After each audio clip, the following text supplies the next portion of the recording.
So, hello, and thank you for joining us for today's virtual roundtable, Learning Leader Strategies, Managing Training in a Post-COVID Environment.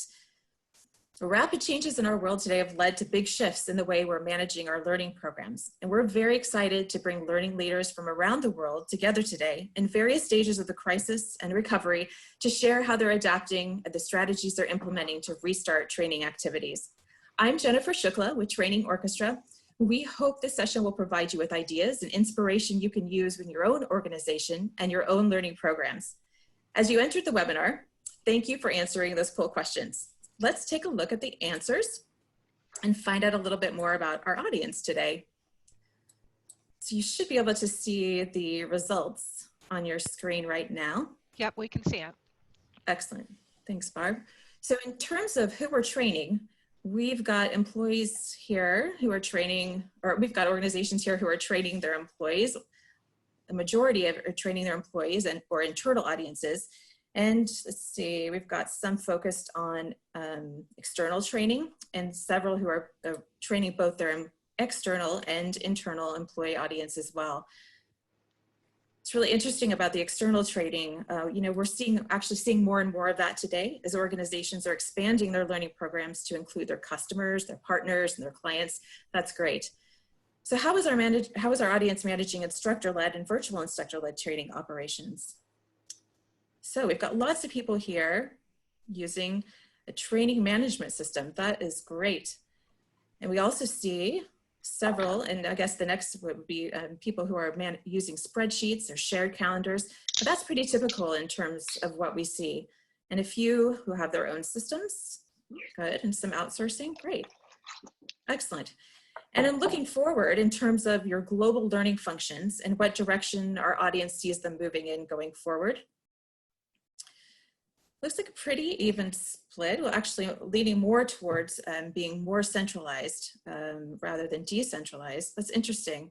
That shift, I wonder if that's kind of a shift as people, from what people are doing nowadays.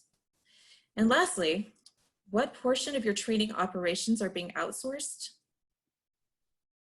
So majority of our audience is saying part of their training operations are being outsourced. Interesting. I wonder if it'd be interesting to see how these shifts in the coming months. Very good, very good. Does anyone have any comments about these? Great, all right. So I'm gonna share my screen.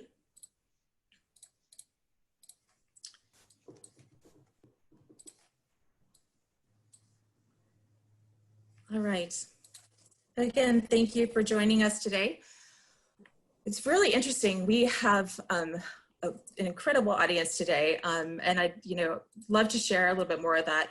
We have worldwide audience from 40 countries, and representing over 40 countries. And in larger numbers, it looks like countries from Canada, China, Switzerland, Colombia, Germany, France, UK, and US. That's fantastic.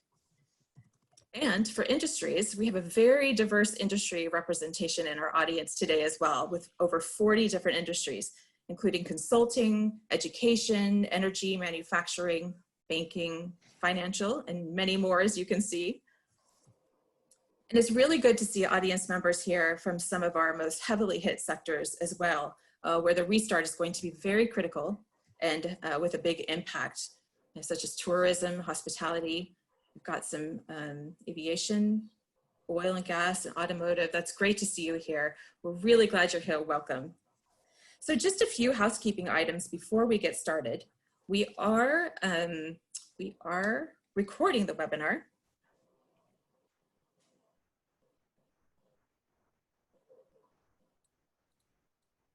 We are recording the webinar, and we'll email the link and the on-demand version to you in just a few days. And finally, we encourage you to ask questions throughout the webinar via the Q&A function in your control panel at the top of your screen. We will have a Q&A session with our panelists and would love to hear from you. So please send your questions. And you may also communicate with the panelists via the chat button.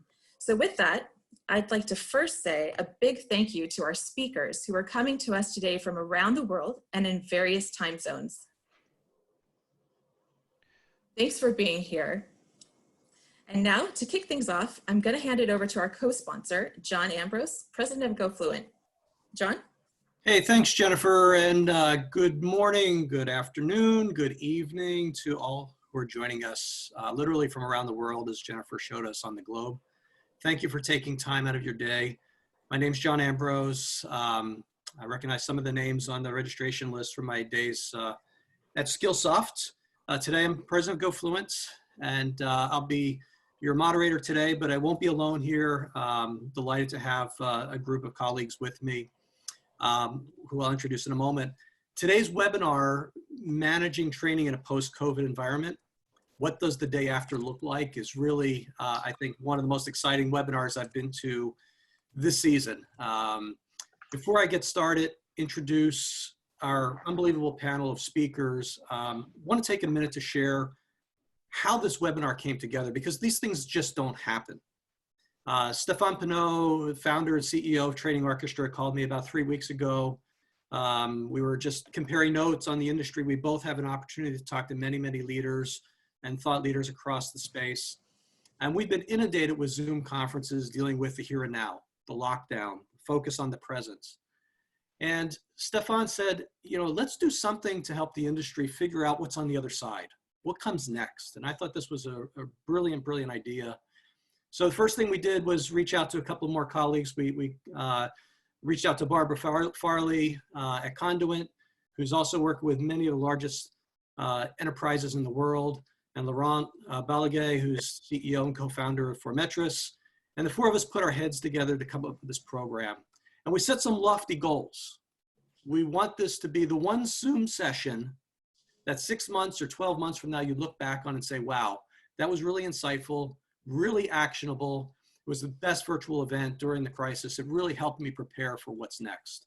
Because that's really what today is about. It's about looking ahead, putting ourselves, the panelists that are here today are really representing different parts of the world. So they're experiencing the crisis and post-crisis at different times. So I think we've got great opportunity to really see where this industry is headed and what the dramatic impact of the crisis has been. In fact, we've got two panelists here joining us this evening from China, who I think, you know, on the front lines of how the industry is reacting to the virus. So we'll go through and talk with each of them for their perspective. So just a quick note about the format that we're going to use today. I'm going to introduce each of the panelists, and then we're going to do a quick lightning round with a simple question.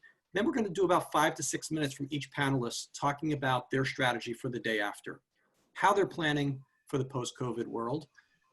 Everything from operational changes to budget reprioritization to shift to ILT, all the issues that are running through each of our minds.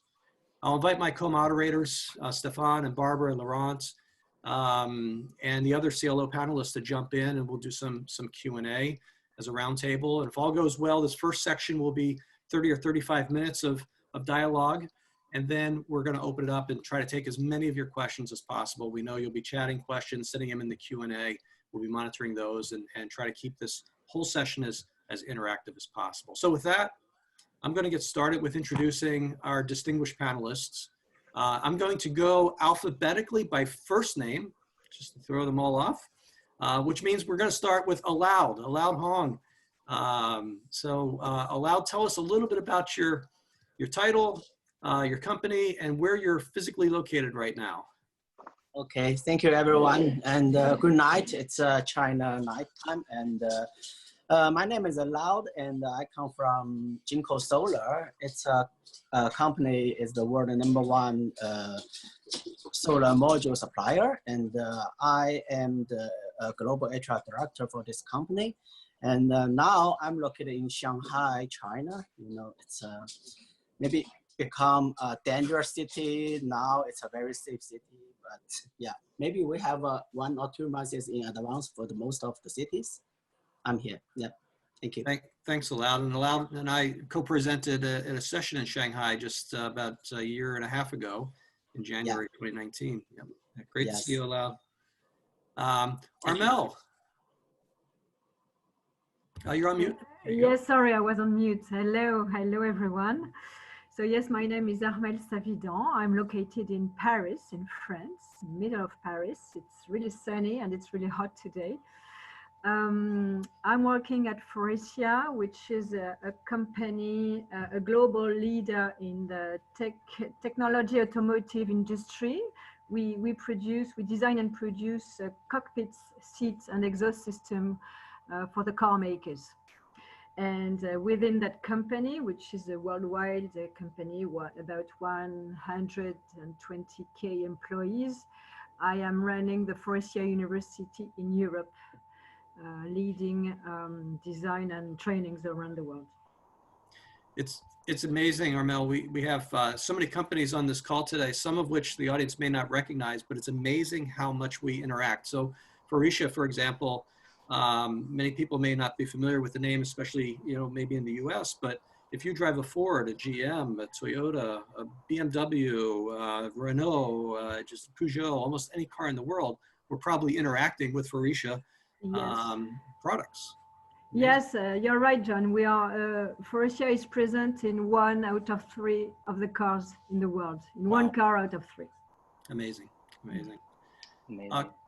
Thank you, Armelle. Coralie. My turn? Yes. Hi everyone, Coralie Prost-Dame. I'm working for GE. So for those who don't know GE, it's a global industrial group that have approximately 300,000 employees across the globe in more than 100 countries. Our activities are mainly around gas and steam turbines, medical imaging equipment, electrical station, hydroelectric generators, and also offshore wind turbines.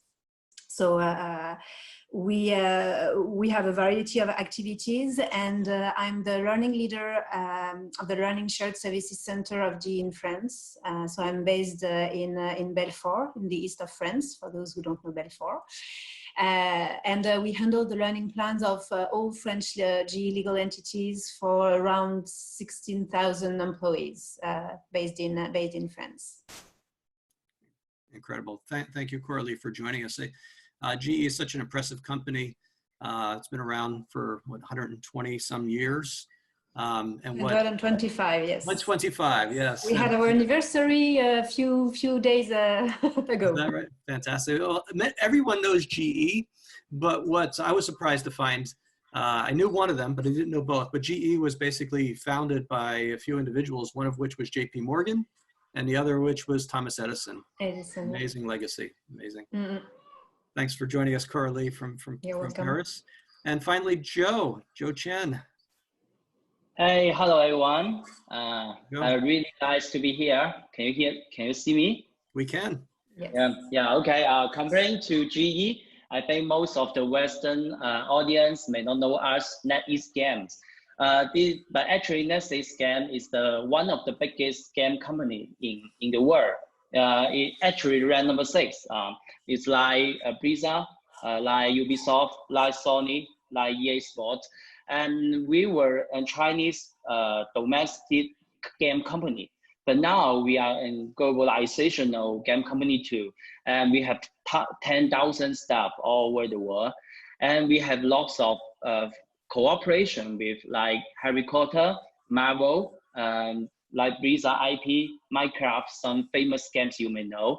So we will have new games published to the Western too.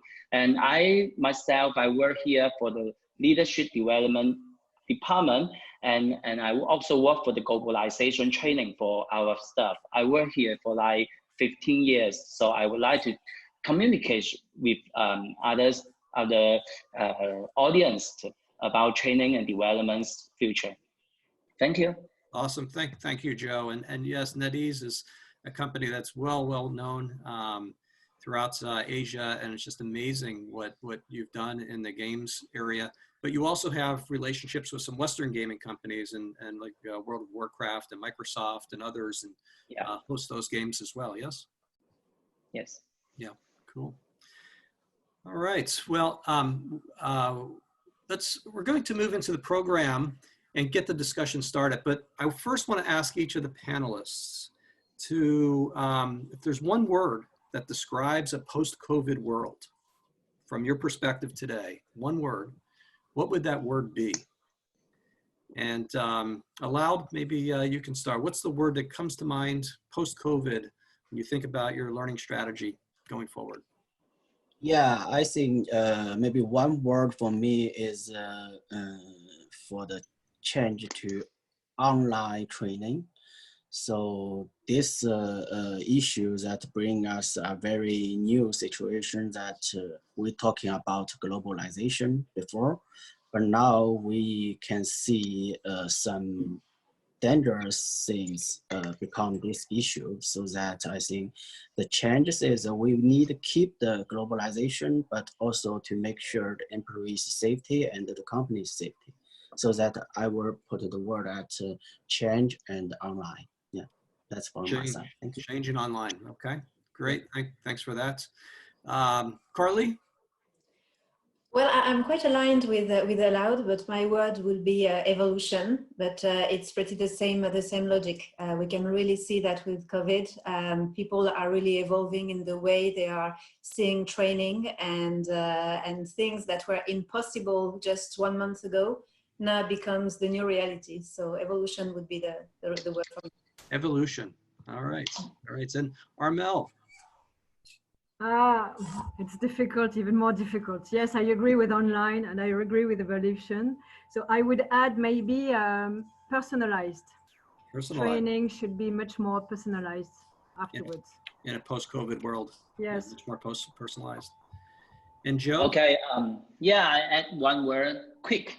I think because it's a shortened year. So every people need to move faster than ever. Yes. So when we do training, we need to make it shorter and quicker to fulfill the needs of our customers. Yes, sure. I agree that the time to market should be even shorter. Fully agree with you. Yeah. Cool. So change, evolution, personalized, quicker. Things are speeding up. And things are changing, rapidly changing. We need to adapt. So that really leads us into the sort of the meat of this sort of the kickoff of our conversation today, and that is around the strategy. So you're in your seats. The organization has changed overnight. We're getting through the COVID period now. Coming out of lockup here in the West, we're sort of looking over and looking forward to a day in the short term we'll be coming out of this in a gradual fashion. But let's think 6 and 12 months out. What are you doing today from a strategic perspective to prepare your organization for what comes next? How is learning fundamentally changing from an operational perspective, from a deployment perspective, et cetera? And again, I want to go around and give each of you, 5 or 6 minutes to really get into this, and I'll invite the other panelists to jump on with any questions that pop up. But maybe Aloud, we'll start with you at Jinko and Solar. How are you rethinking things? The world changed. You guys are 2 months ahead of us in China in terms of dealing with the crisis. How are you thinking about learning strategy now in a post-COVID world? Okay, thank you. So when the COVID since the beginning, China is the first country be impacted, and I agree, Joe, that for our HR department and training, we do need to have very quick actions. So that the main changes for my company, because the first one, we are, although we are not a very, long history company, but we are a very globalization company.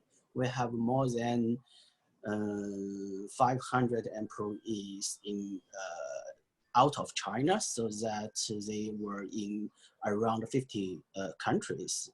So that for me, I think before that, we are considered about the training. If the online training can help the company, that the training cost and the training, materials can be very quickly and fast, easy to send to the employees in every country of the world. But when the COVID come, we found the classroom training totally, it's not very safety and can be worked at this moment. So that we think it's very important for us is to quickly to make changes that switch most of the trainings to online. And also, you know, for the online training, we know compared with the classroom training, maybe they do have some kind of problems that you cannot see each other. So, but for the training, I think back to the main how to say target for us is to making the employee has some behavior changes, and also we can get the training results. So that we will focus on after the online training, how we to deliver develop more measurement method and follow-up things to help the company to make sure that employees can have behavior change and can measure what they are learning from the online training. And also at this time, you know, most of the employees are working at home. Maybe this will extend a little bit long time, even during this year, even next year, so that I think we were more focused on how to make the online training more effective and can be measured to bring the company owners to see what's the result from our changes, the training strategy. Yeah. Hey, Lau, yeah, just not to interrupt, but give us a sense for what the mix was of online versus classroom before the crisis, and how do you see that shifting now as you look ahead? Yeah, the first one is, I think, the percentage. Before that, even we will have a very large cost for the travel if we deliver the classroom training for the global employees. But if the percentage is still around maybe 50-50 in our companies. So that, but after this issue, I think now the percentage in current stage, it's almost 100% is online training. Maybe in the future, it will change to maybe 20 versus 80. So that we need to develop more attractive online contents, and also to develop more tools for the trainers and the leaders to follow up after the training to make sure the behavior changes and to get the result of the training. And also I think it's not only maybe related to the internal training, also for our customers, you know, for the solar business, we have many projects. Before that, sometimes we will face some challenges that our customers' project is in the place, it's far from the city, we have to send some persons. But now, because the things changes, we are start to use some online system to support the technical support in the job side, so that it's also the value we can provide to our business side. So that's, I think, also a very big changes for the training strategy, even the HR and the company strategy. Great. So that's, yeah. And also I think after the globalization, now we can see that if we do need to have more online systems, and during this system to make sure the effectiveness, that we do need to have more interaction with the audience. At this time, I think, because we are a global company, the language is a very important issue for us. So that we will make more English trainings, maybe work with the GoFluent, such kind of English company to help us to make sure our employees has a qualified English skill, can communicate for each other by online systems, so that can make sure our results to get a better results during this online system. Yeah, cool. That's for me. Thanks. Awesome. Yeah, thanks a lot. That's so globalization clearly is a big driver in your business expansion beyond China and moving online. So 50-50 to 2080. You know, from classroom versus online. So that's the view from Shanghai. And Joe, you're in Guangzhou. Yeah, Guangzhou. So give us a view from Guangzhou and NetEase. What are you seeing post-COVID? How are you adapting? And you've got a different type of workforce demographically than allowed, I think, with the gamers. So tell us how you're thinking about day after. Okay, I'm very happy to share one of our practice to maybe, I think, benefit to the audience about this change. It happened to a question that Daniel Caldwell asked in the chat area. I think it happened to be the questions that I want to share. Way back to mid-February, which is just 1 week after the Chinese Spring Festival. And at that time, we anticipate that in the upcoming half years, people cannot gathering around and people cannot do offline training and sharing activity. So way back to mid-February, we start to prepare to turn all of our offline training programs and learning activities to online. We just prepare 1 week and we start to do online training. At the beginning, it's just 1 class per week, but now after March to April, we now change all of our training programs, learning activities, training all the sharing activities online already. Now that we already keep the same amount in online for course and training programs, comparing to the situation before the virus situation. I checked, we have 25,000 resource of knowledge management plan for each month, and we have training every day. The training hour will cut to shorter, but the time, of course, is each day we have training course, and each day we have micro course, have online course using Zoom, and use some broadcast software. So we change at once, now that all of our training and learning programs are doing online. So I want to share, some people will ask how our best practice to do that. I want to share 3 mindsets that make us to how to coordinate to deal with this situation. The first mindset we use is the stance to change. As one of the guests just now also say that we need to change very fast, right? I think in internet periods, people need to have a stance to change. Way back to the February, we already think about that in the future, people need to work remotely. We have a shortened years comparing to the previous, right?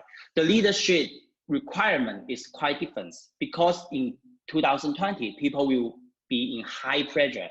So people need to have better emotional intelligence, need to have remote management, remote leadership, right? People need to have remote communication skills. So at that time, we prepared all online training by this sense of change and revolution. And the second mindset is that we have a very strong sense of user experience.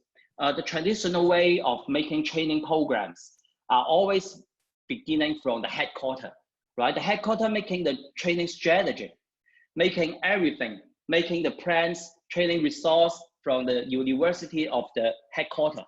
And the branch company, the area, they can always follow the resource or the plans of the headquarters. But in our company, we always do training from the bottom to up. So what the business needs, what the business allies want to do, what they has the programs. So at that time, we think, okay, they don't have lots of time to do training, maybe only 1 hour per day. What they want most, okay, they need remote communication skill, remote management skill, how to deal with the high pressure, how to cooperate with using Zoom, right? How they handle the pressure from the stretch, from the virus. So we design course totally based on the user's experience. Of course, also we develop some exercise, learning activity that suitable to use online instead of offline workshop. And the third mindset we use is we do training for program driven. In the past, when we do training in offline, We will do like presentation skill, leadership skill, change management skill training in the past. But when we do online training, we can only use 1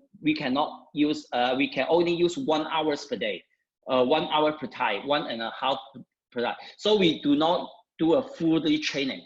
We will use some practical ones, like how you do remote communication, how you do brief presentation, how you handle pressure with mindfulness tools, how you can write a report. So we do training like that with a practical programs. We make it easy, make it nice, make it practical. So on use this way, we change all of our learning programs from offline to online training. So that's our practice on how to turn off the offline training to online training programs. This is the strategy we use. Yeah, and do you think you go back to classroom, or what percentage is back to classroom in a post-COVID world?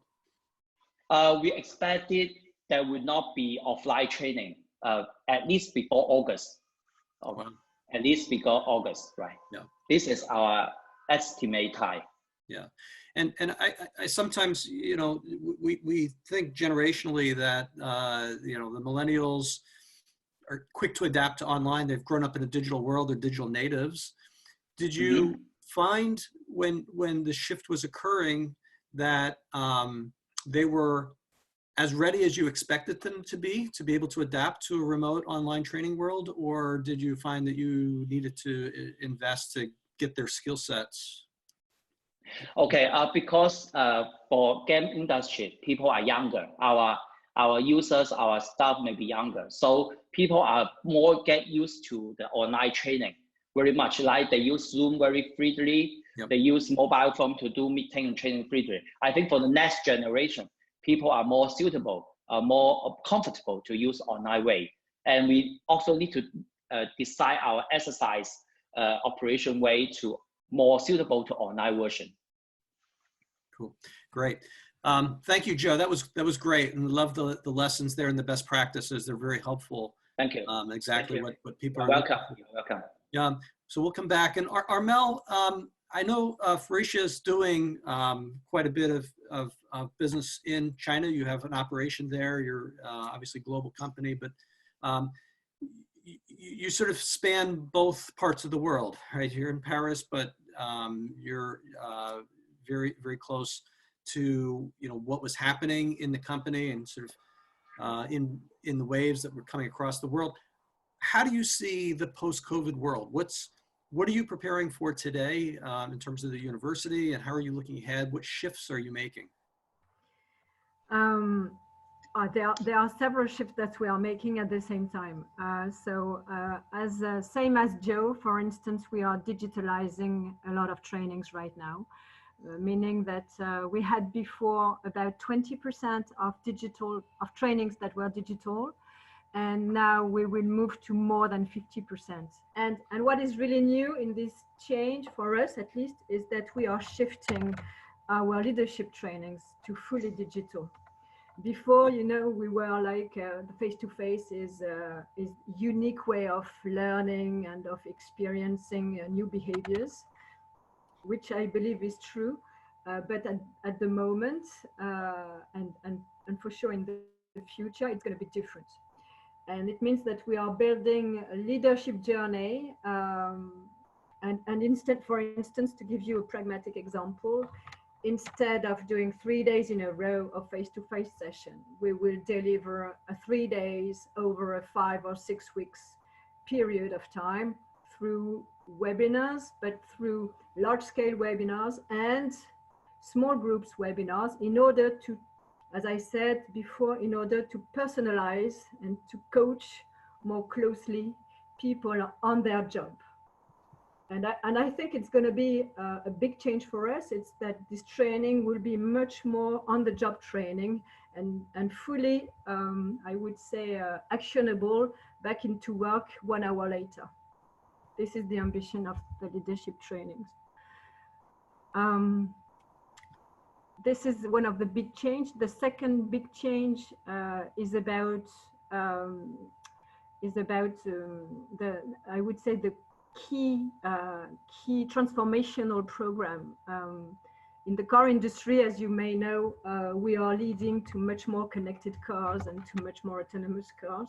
So we need to upskill everyone, or a large number of people, and particularly into new digital skills. We put a huge effort on digitalization of all of our plants. And so these trainings are also completely revamped right now to be much more on the job and much more closer to the plants. And so it means, for instance, that in this case, we really think about the what is digital and what will be maintained as a face-to-face classroom session. Mm-hmm. And how do you virtualize your training? This question was coming in from the audience at the moment, but you know, as you look at that transformation, do you feel that this is, you know, is this a high priority for you now going forward, or do you feel that you have it in place? How do you convert training to remote training, you know, overnight, and how do you prioritize? I think I think one of the key driver is definitely the savings that we need to make during this year. Mm-hmm. So for sure, it's the savings, and then the need, the emergency to train, as Joe said, to train people in an anxious world, and to provide them with massively with information and about new behaviors massively in a very fast way. So for sure, there is no option. Digitalization is the solution. Yeah. And for us, it's the big change is also a change in the mindset for all our stakeholders internally. So we have also to engage everyone and to make sure that everyone follows this new change. And we have new generations for sure, but we need to engage everyone from the top to the shop floor. Right, great. And Corley, you know, we heard from Armelle that, you know, the leadership training is dramatically changing. Faurecia and GE has always been known for its leadership training and face-to-face. I'm just curious, you know, as you think about the post-COVID world, what's changing there? Share with us how you're thinking about what life is like 6 or 12 months down the road from a GE University perspective. Well, what is sure is that the COVID made a tremendous change in training for us. The impact was immediate. We had to stop all trainings because I would say 99% of our trainings were face-to-face trainings. Digital learnings, e-learnings are really not popular in France. So we usually have, yes, a bad opinion on e-learning. So this is why we mainly do face-to-face trainings. So with the COVID, we had to stop everything. But still, we have some very business critical trainings that still need to happen. And we just can't wait for the COVID to disappear. So we worked with all those suppliers with whom we are used to work with to ask them what solution they have. And the good surprise was that some of them had already a lot of trainings available, and others did not have anything available in e-learning or virtual classes, but they were very reactive. And they tried in 2 weeks' time to build some virtual classes and virtual programs to fit our needs. So this was really helpful. The way we communicated to employees was, if you want to have this training, you don't have the choice to wait for the COVID to be over and to go to face-to-face trainings.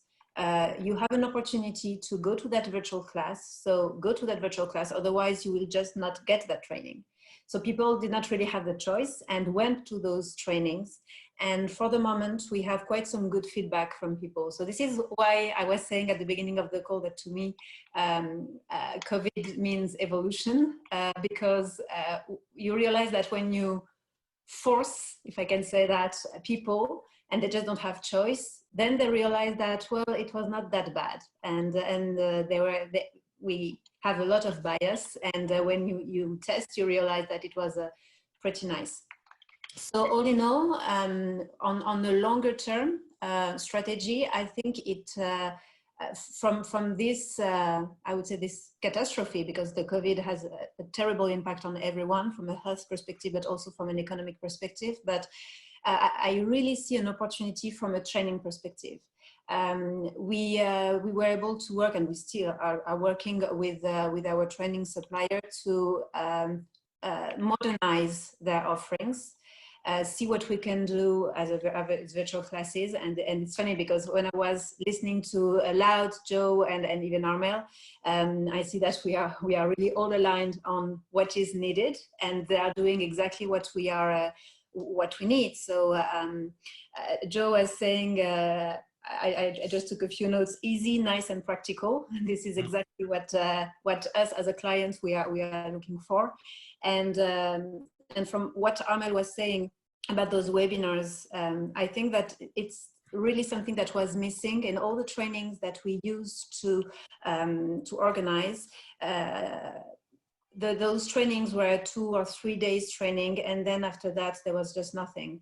And when after a few months we were asking people what were the output of those trainings and if they remember anything, you realize that there is a lot that is just forgotten. Whereas when you have those webinars that you can follow virtually and that are done on the longer term, it's true that the impact is much bigger than just a 3 days in a row training. So this is why I think all these changes will make a difference in the way people will learn, and it will be much more effective for and that direction. Yeah. So easy, nice, and practical. Moving to digital, accelerating the transformation. Approximately, what % were you doing classroom prior, and how do you see that shifting? Prior it was, I told you, 99%. And after, from all the discussions that we had with the HR leaders of the company, they are all sure that they will change also their approach and how they will present it to the employees. So I'm not going to say that it's going to be 50-50, because we will always have some people who are struggling with virtual training classes. But I think that we will probably be able to move to 20 or 30% just in the next 6 or 12 months, at least for a start. Because we also had a challenge until now for people who are remote workers, who are working on fields and who were just not able to go to some classroom trainings. And those people usually just did not get any training. So this is why I think now that our training suppliers understood that it's really important to have virtual classrooms, we will be able finally to train this kind of population and make sure that everyone has an access to training. And this is where we will be able to improve the part of virtual trainings versus classroom trainings. Yeah, and how does your tech stack, what do you have in your tech stack to be able to get you there? What, to propel you forward with your strategy? What are you relying on? I'm not sure I get your question, sorry. Yeah, just in terms of what technologies are you really leaning on to help you with that transformation to digital? Like what as you think about the tools and technologies that are going to help with that? Clearly, we need a strong technology. So I'm not going to say Zoom, because, for example, to follow this kind of classroom, because right now this is not what we are using. But what is clearly needed is a strong platform that we can use for this kind of virtual classroom. Because if we have bad connection, if we have a bad platform, then it will be just useless and not effective. So this technology is really important for us. Yeah, for sure.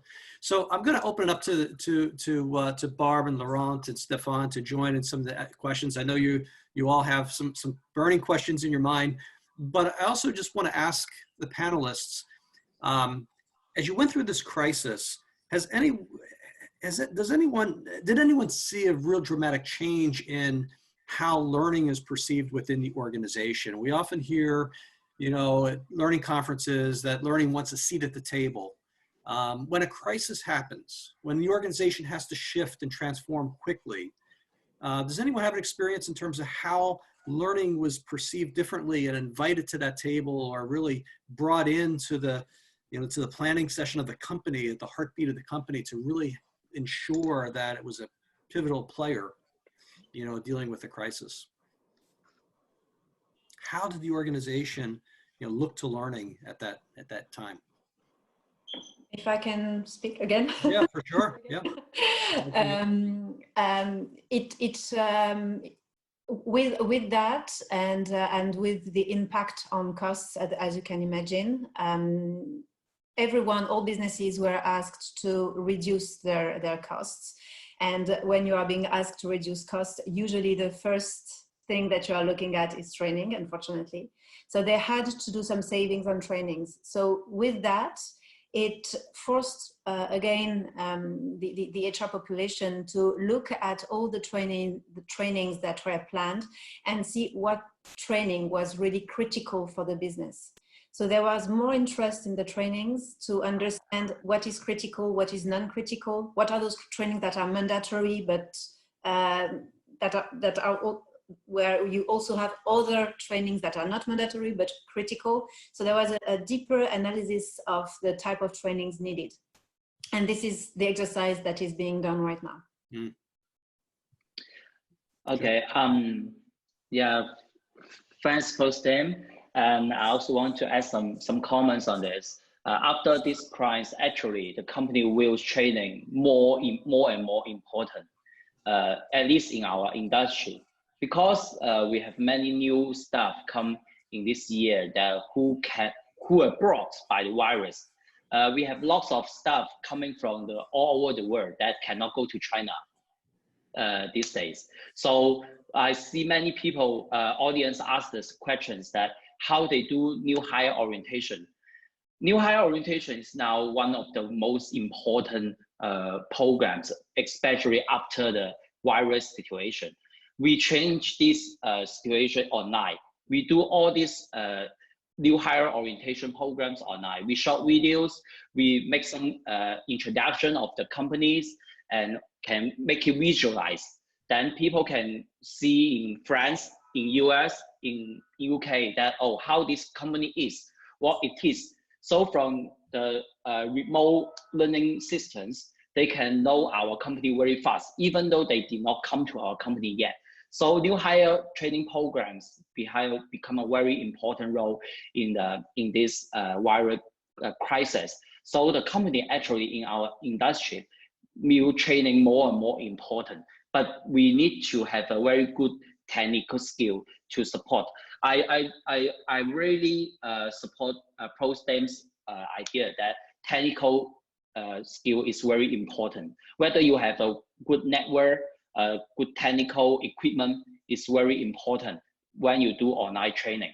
But because we are an IT company, so we are not a program for me to use IT program. We have broadcast software, we have a cooperate with Zoom, and we ourselves, we have very virtual software too. So technological program is not our program, but maybe some of the program of the traditional business. Good. And I have a question to the group. As we talk about all of these new technologies that are being introduced and, to some of the organizations that hadn't been virtual before, now as you move to the virtual, what upskilling do you have to do to the training leaders, to, our trainers that are out there, our learning and development folks, to kind of get them prepared? I know that we at Conduit have had an influx of, hey, we need producers to support our clients because they are moving to WebEx, they are moving to Zoom, and they need some support. So what are some of the changes that you see in the demand of the talent inside of learning and develop to support that?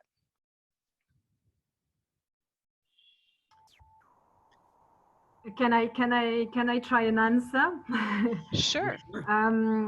It's not only trying. To be honest, for me, it's the key. Your point is really a key in the success of the new digitalization journey that we are building.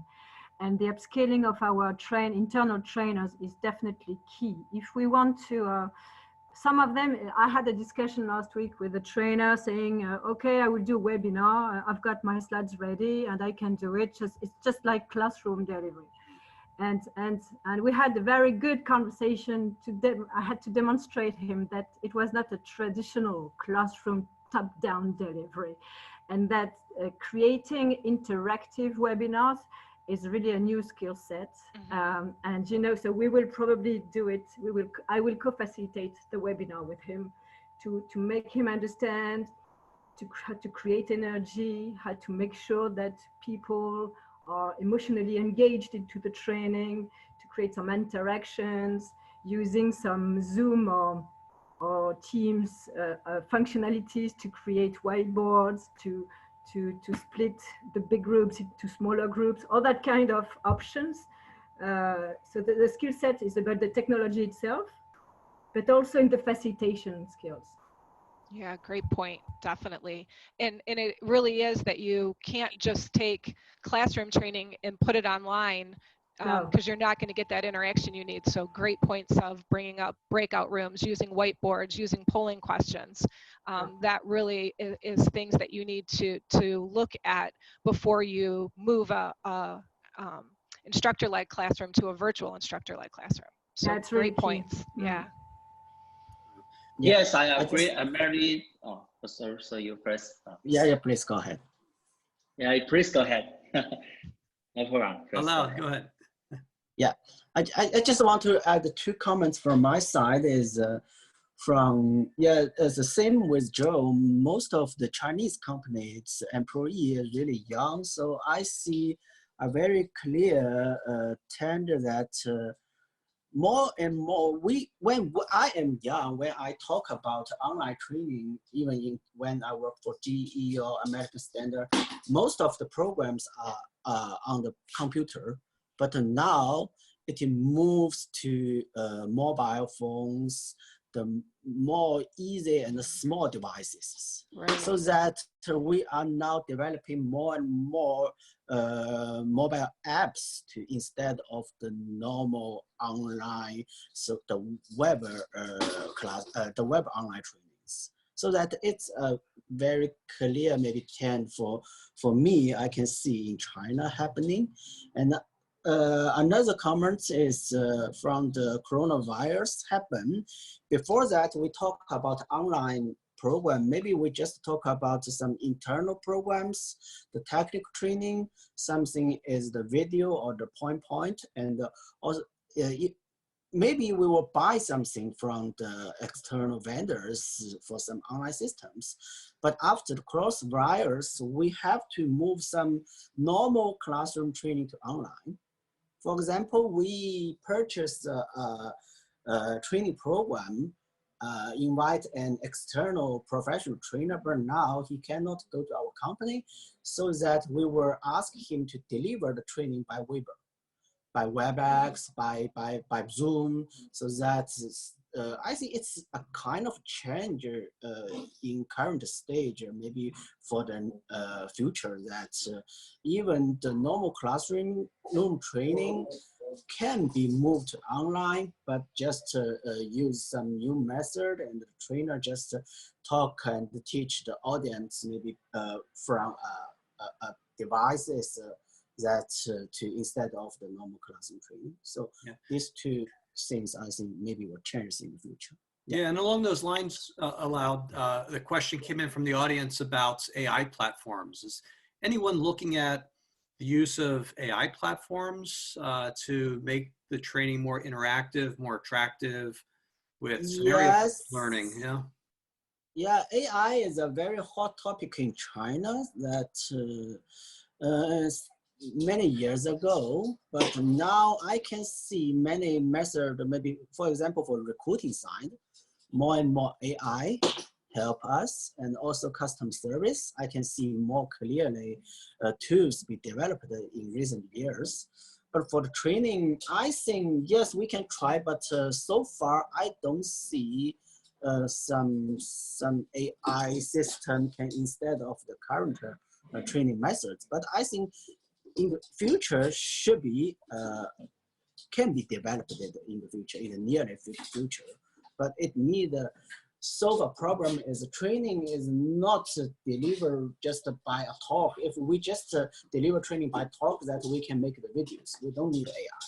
The AI's strength is you can interact with the AI systems, so that how to make the program, can solve the audience question, solve their problem, can interact them smoothly. So I think it's the barriers need to overcome in the future. That if we can solve this problem, AI training can be instead of for the man, especially for some of the technical and some kind of not very, how to say, emotional training, more logical training. Right. I notice we're coming up to the top of the hour here. The discussion is great. We're still in the thick of things. So I think I'm going to ask the panelists if you could stay on for just a few more minutes to keep the discussion going. Those of you who have to leave, certainly the session was only scheduled for 1 hour, but we've got a lot of questions coming in. So I'm just going to ask a few more and maybe go over the top of the hour. We had some questions coming in about the platforms, how do you make more effective and engaging supplement sites to Zoom? Everyone's using Zoom, but what about beyond post-Zoom? What about, what tools, what are you using to drive engagement, involvement, polling? Kahoot, Mentimeter were some that were mentioned here, but any recommendations for the audience on supplemental websites to add engagement to virtual sessions, you know, like a Zoom session? Anybody using anything very cool or interesting? Yeah, I want to, I agree just now about Marilyn's comments that when you use online training, it's a totally different skill sets for offline training. In February, we hold all the trainers to do online training practice using Zoom and broadcast softwares to do. It's totally different skill set. Like Armelle just said, you cannot use whiteboard, right? You cannot ask people to do some breakout exercise. But we have some new ways to do practice. One is the real-time comments. Like now, we do chat with the audience together. We can use real-time comments to ask some short questions, and people can answer you very quick. Then the second one, we can use virtual groups. Like this 150 audience, we can set a virtual group together after the training. Then we give some exercise, give some things, other articles them to read, and ask them to hand out some answers and homeworks after the course. Then to also help to make the transfer of our knowledge. Also, the trainer need to have those eyes stare at the chat room, stare at the Q&A Zoom, right? It's a totally different mindset and skill set to offline trainings. And other comments that our company also do AI games with Google, and ourselves we have AI games. But till now, we do not think AI will be very useful in training because due to the technical block nets at the moment.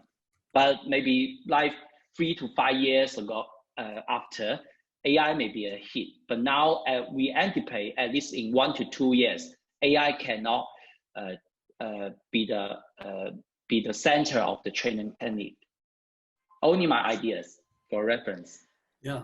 Yeah, I think one of the things we're seeing here at Conduit as well is that one of our customers had asked us about incorporating chatbots in. So it's a form of AI where you're attending a session and then there's micro learning that's fed out to you through the chatbot. So interactions where you're doing exercises and then the chatbot is kind of following up with you. It kind of gets to the point that someone brought up as one of their topics of being personalized. So it's a way then to use AI to personalize learning in that micro type delivery method.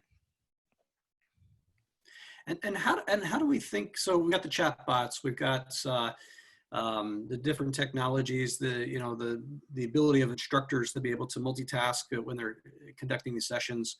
How do we think about measurement in a post-COVID world?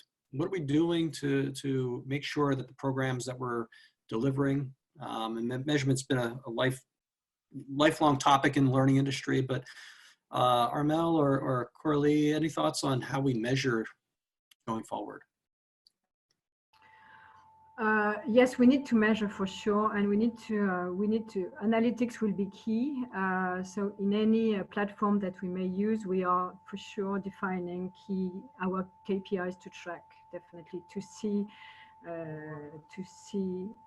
first of all, number of hours of learning that are delivered. And we can see, and I'm very happy to see that during this confinement period, the KPIs are going really up and very high in our digital learning. But KPIs, I mean, volumes are not enough, numbers of hours are not enough, and we track for sure the quality. And so we use the Formetris platform currently for all of our webinars, and we deliver some specific webinars right now, and we track the quality of it through regular questionnaires. Yeah. And we plan to use smartphones as well. We were talking about platforms, so we plan to use smartphones to be able to deploy this learning culture, I would say, on the job and at any time, anywhere in the world. And for sure, we include some analytics and reports as well here. Yeah, great. And it occurs to me, literally as we're doing this session here, that, you know, in the past world of learning, you know, content was produced in a language, and then typically when it gets rolled out, the corporate or the university gets requests from each region. Can you localize the content into, you know, language X? And it's always a challenge for learning organizations to be able to satisfy the language requirements around the globe. But when we move into a digital world, interactive world like this, there has to be a common language to communicate in these sessions for them to be effective, for people to participate and understand. So how does language fit into your thoughts and priorities and strategies around a post-COVID world? Language is very important to us industry. Just now, as I said just now, NetEase is now from a domestic company becoming a globalizational company. We have lots more and more international staff in our company now. But in the past, we will recruit a translator for some international experts to China. But now, due to the virus situation, every people move quick. Then if we use translator, the time response will be slow. So from this year, from 2020, we now give all the international staff who come to China have a Chinese training from the day one they join our company. Every people have a Chinese training. And for all our senior management, we will get the one-to-one online coach of English, business English. So all the senior management need to have an English skill training course. And all the new staff that for key positions, for new high campus recruitment for key positions, they need to do English oral test when they join this company. If lower than the score, then they cannot come to this company. So the oral English language skill, both for Chinese and both for English, are very important. So even in our company. Great. Thanks, Joe. You know, I have known Stefan for a long, long time, and I've never seen him this quiet for this long. So, yes, you're right, Chen. Stefan, I know you just a quick question. Yeah, no, you're the best. I was telling me you should be a journalist, John. You're very good. You know, I'm not that good. So, quick question. Yeah. Thank you, my friend. Quick question. You know, we see now that the kids are going back to school. And in some countries where they restart, you know, they talk about, you know, having just 50% of the classroom, 50% of the kids, and some of them being remote.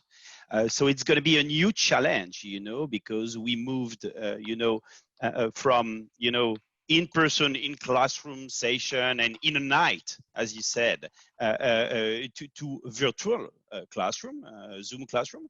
But tomorrow, it's going to be probably a mix of Zoom and in-person, which is a very, very big challenge for the instructors, while we have probably a lack of resource, because the good solution would be say, oh, let's have 2 persons, but it's not going to be possible because we will have to do all those classrooms that has not happened in the past 2 months. So how can we be ready for those challenges? Do any one of you add any recommendation or any experience in organizing mixed classroom, in-person and virtual? Mixed classrooms. Anybody thinking about that? Yeah. We make lots of mixed trainings during this year, during 2020. Online class is one hand.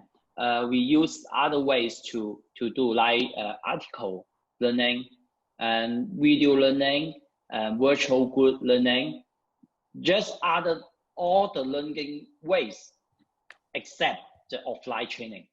So people just cannot gather together, but people can read articles, can write articles, they can do like workshops using Zoom. They can use virtual groups to finish a task, a challenge. Then we can also use some gamification ways to give them motivates, give them scores, give them prize by finishing a task, challenge by groups. But we cannot just sticking together to discuss something. So I think we still use mixed training ways, but just not sticking together to do something, but use more online way to do it. Good. And Laurent, I have a question for the panel. I understand that, at least for the industries in crisis, there will be a short-term requirement to achieve high impact with fewer resources. So less time of the learning, probably smaller budget. If we try to guess beyond that, what I hope it will be a short-term crisis, do you have some first ideas of what could be the topics that will appear as more with a higher priority now and the future than in the past?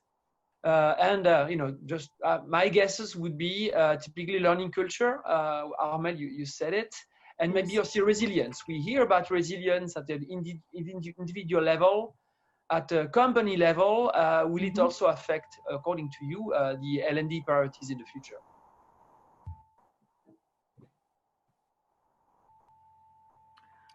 Someone want to take that? I think Laurent, our resilience topic is already the topic right now. It's not only in the few months; it's definitely the topic now. And I agree with you. It's the one that we handle through the leadership training that we try to digitalize right now. And it's the key topic is how to manage resilience at a strategic level, how to manage resilience in the operations, and how to manage resilience at the individual level. And it's the three of them at the same time. And so we are redesigning, I would say, the leadership programs through these three perspectives. I'm sorry, I've got some neighbors coming over. So it's the topic right now, and in a few months, to be honest, I think it's going to be about accelerating transformation in the operations.